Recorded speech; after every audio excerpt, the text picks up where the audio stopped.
Hello, fellow mutants. Welcome back to another video. And since the Tales of the Jedi show is coming out this week, and I know Ahsoka is going to be in it, I figured I would talk about this article which came from the Gamer, and it says Star Wars: 7 Things You Didn't Know About Ashoka Tano. And as you guys know, which I made it no secret, Ashoka Tano is my favorite Clone Wars hero of the Clone. Well, yeah, of Clone Wars, obviously, but yeah, she's my favorite Clone Wars hero. I don't really count her as a Jedi per se. I mean, she was in like the first 5 seasons of the Clone Wars, but just the end of the 5th season, she wasn't a Jedi. And the rest of the time that we saw Ahsoka, she wasn't a Jedi.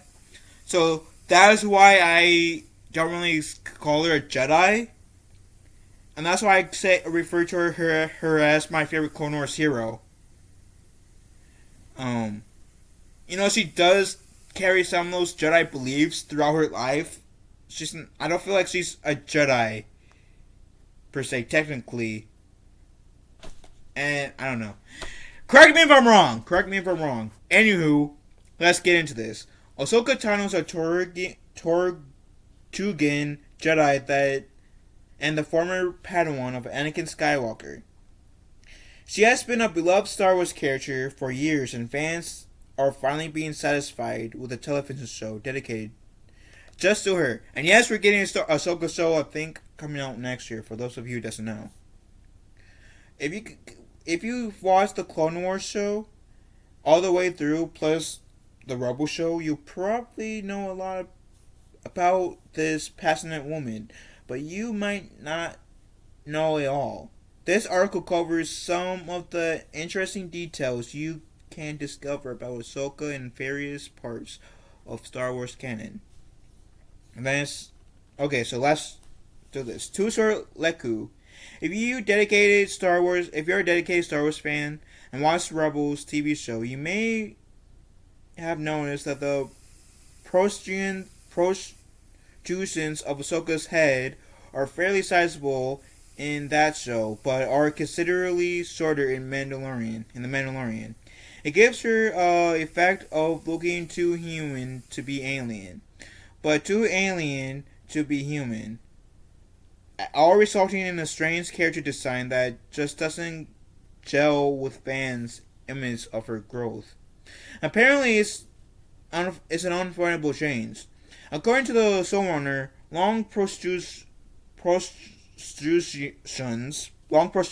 I don't know why that is a hard word for me to say, which are actually called Laku, by the way, stopped the actor from performing the stunts correctly.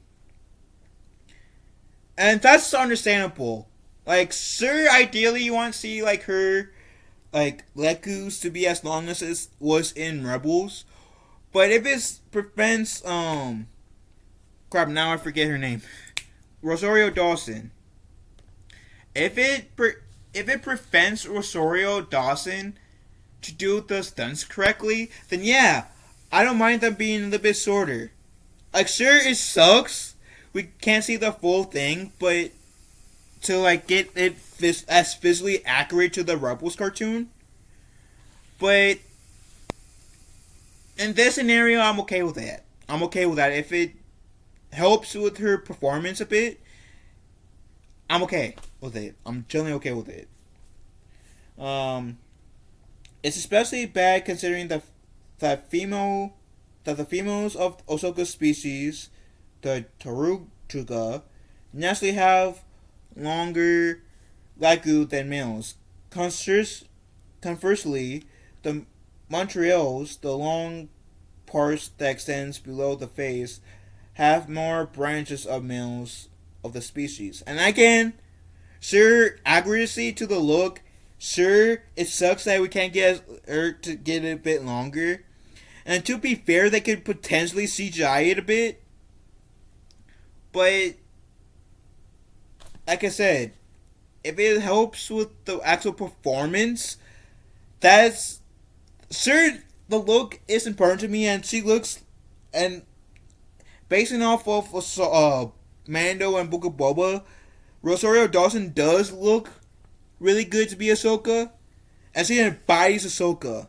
So if it helps her embody Ahsoka a bit more, then I can kind of like take the little.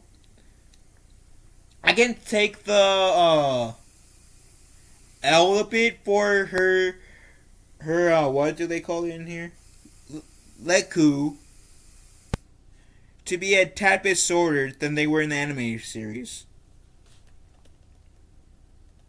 As long as they keep it to be that long in the animated, whatever animated series that will, they may have with this, that includes Ahsoka in that era in the future. I'm okay with live action Ahsoka's like Leku's not to be as long in live action, even though like I know it's not 100% accurate, but hey, what can you really do? Would you rather have her not being able to like perform some of the stunts? I don't know, but I actually get what they're saying. Anyway, Ahsoka's namesake. When they were working on Ahsoka's character, she was originally named Asla. This was the name that George Lucas had once used to refer to the light side of the Force. Eventually, it became canonized as the word of Lasat, the language spoke by Zeb Aurelio's species, for the light side. So it would have been a little on the nose if that had been Ahsoka's name.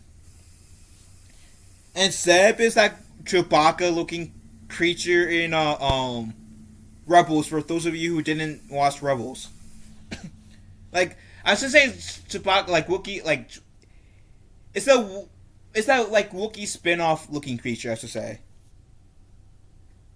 Wookiee, yeah, Wookiee looking spin-off in Rebels. Let's do this.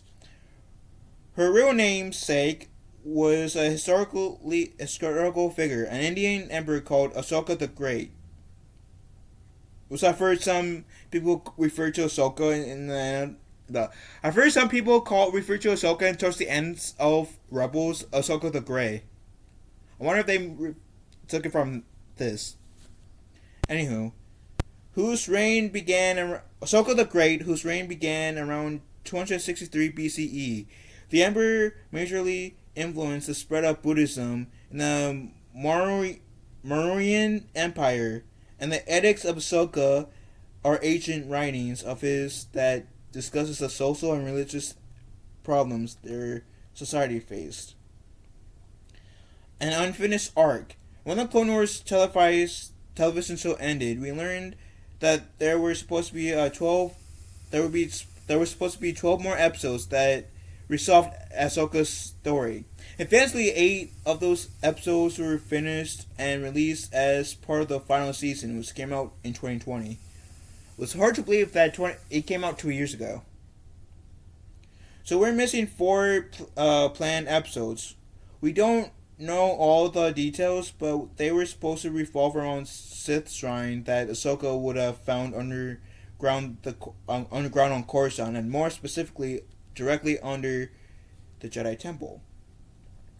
That would have been an interesting story arc to go through, and I'm hoping that we'll eventually get those arcs. I mean, if we got Season 7 of the Clone Wars after it was canceled due to the Disney merger of Lucasfilm, I feel like we can potentially get this story arc.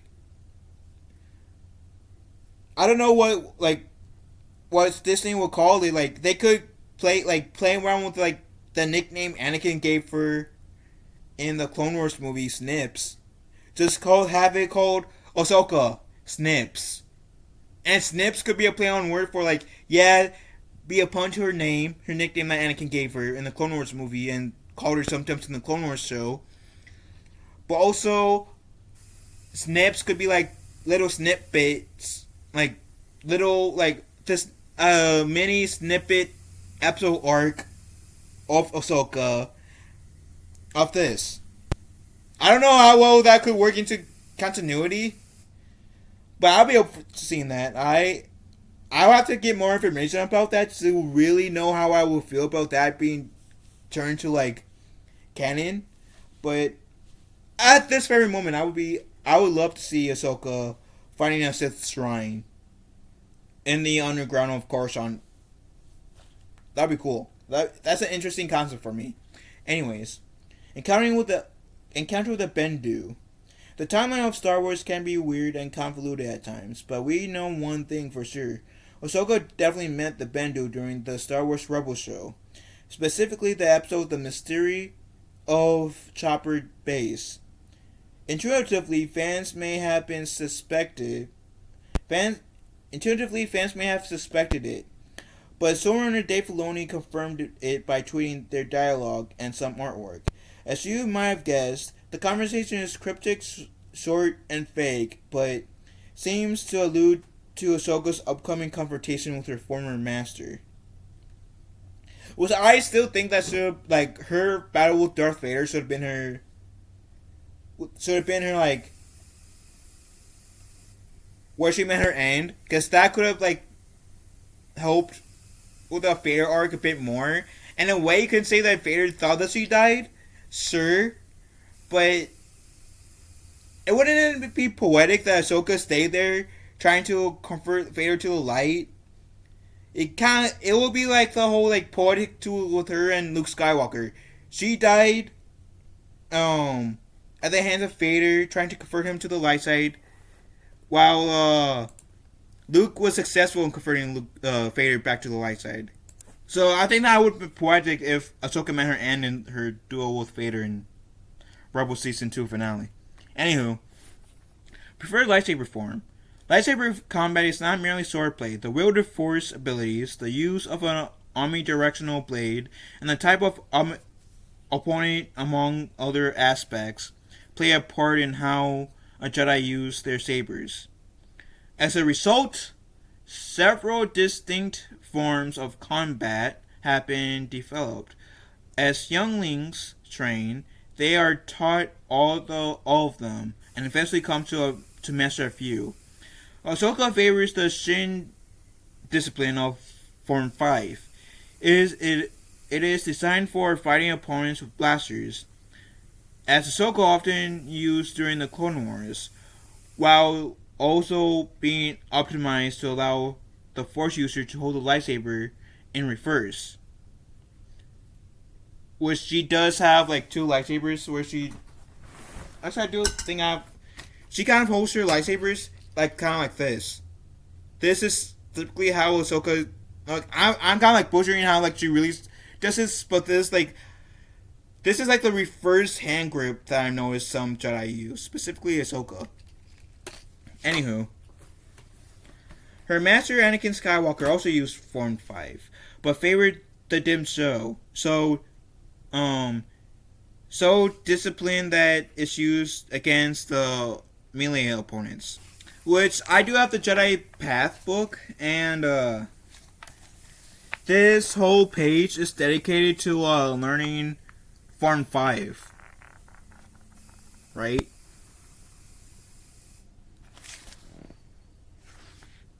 Because there's 6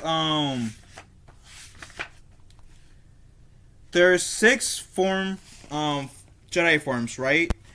And everybody knows Form 1 of Jedi combat, which I'm trying to look for the name. Form 1 is called Shiko. It's also known as the Determination form and the Way of the Sarlacc. Form 2 is called Malakashi. Form 3 is called Sorshu, which I think Sorshu is the style that Obi-Wan learns. Is a master of, if memory serves me right. Form 5 is Form 4 is Ataru, which is the style that we see Master Yoda use while he fought Count Dooku and Darth Sidious in the movies. Form 5 name is Shin and Jimso. Form 6 is Neman.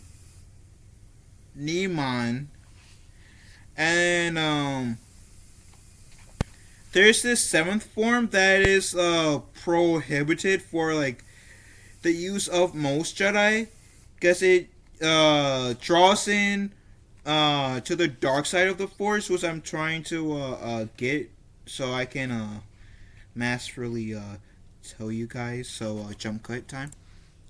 Form 7 is called Julio, which is this. And it says Julio has existed for thousands of years, but it is the most controversial of all forms, and most of you will have no need to learn it.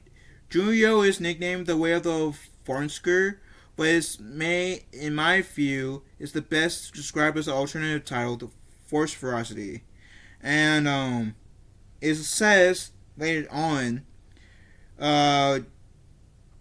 Julio seemingly puts a Jedi in violation of one of the code's core principle. There is no emotion, there is peace. Because it says before, Form 7 requires a Jedi to attack under the guidance of controlled passion.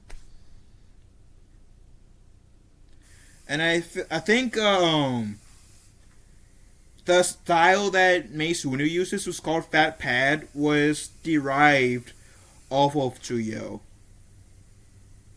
And then through those like then there's additional techniques, and then in a way you can say there's 8 forms because you can develop your own form using like some bits and pieces from the 7 forms or the 6 forms that is allowed for Jedi to use.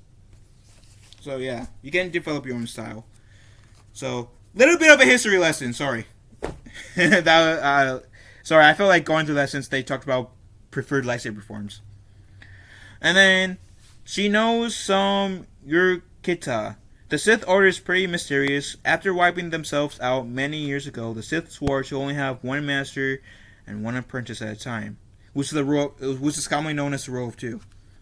So it makes sense why information about them is so sparse. One thing we do know, though, is that they have their own language. The runic language, Yukita, is used by the Sith to communicate with one another secretly, all the way into the modern day. During the last episode of the second season of Star Wars Rebels, Ahsoka is able to read some Yukita words when they visited a Sith temple. This begs the question, where did she learn that? We can imagine that it's required reading for most Padawans.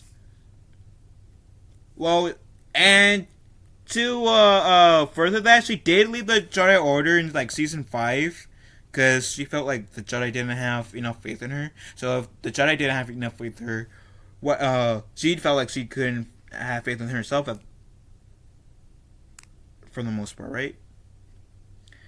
So in her time between when she left the Clone Wars and Rebels, she could have easily self-taught herself how to read your Kit Tat, right? And yeah, I highly doubt that Ahsoka learned this in her time, being a Jedi. So it has to be a time when she wasn't really a Jedi. And actually, I know this kind of goes back to the point I was making earlier about how I was saying that I don't really like how I say Ahsoka's my favorite Clone Wars hero besides my favorite Jedi, and that I don't really count her as a Jedi per se. She doesn't really count herself as a Jedi either. Because there's this episode in Rebels where Ahsoka, Ezra, and Kanan goes to the Jedi Temple in Rebels, right? And the temple requires 2 Jedi to open it, right? And she does make it a line saying, I'm no longer a Jedi. It's my choice. So she doesn't even consider herself as a Jedi, which is why I, partially in respect to her, the character, I don't refer to Ahsoka as a Jedi. Because Ahsoka verbally said it. in Rebels Season 2. And that's essentially where my whole reasoning for not really calling Ahsoka a Jedi, my favorite Jedi, comes from. Like, she's one of my favorite Force users, but, yeah. She's one of my favorite Force users. That's as far as I will go, because, like I said, she confirms that she's not a Jedi in Rebels, and I'll respect that. Anywho, remember those mantras we mentioned earlier? The long parts that extends the Ahsoka's crown to below her chin. Do you know that they're not just for show? After all, species don't usually evolve features without a good reason, and Tartugas Montrose actually allows them to echolocate their surroundings. Don't ask us how it works, but this detail is definitely canon. It was included in the book called Star Wars Absolutely Everything You Need to Know that came out in 2015. Apparently, they can echolocate a significant distance too, around 82 feet, 25 meters. I didn't even know she can echolocate. So she can like I think isn't Shakti a Tortuga as well? So like that means, and if Shakti is a Tortuga, like actually let me fact check this real quick. Yes, Shakti is a Tortuga. I thought she was. I wanted to fact check it, so I wouldn't look like a fool if she wasn't. But yeah, that essentially makes Ashoka, both Ahsoka and Shakti, more badass in my opinion.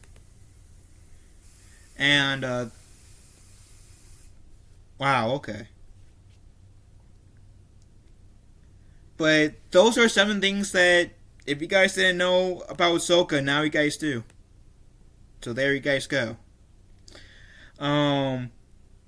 So that said, like, and just like going through this article, finding out these things about Ahsoka that I didn't know makes me actually have some more respect for Ahsoka as a character. But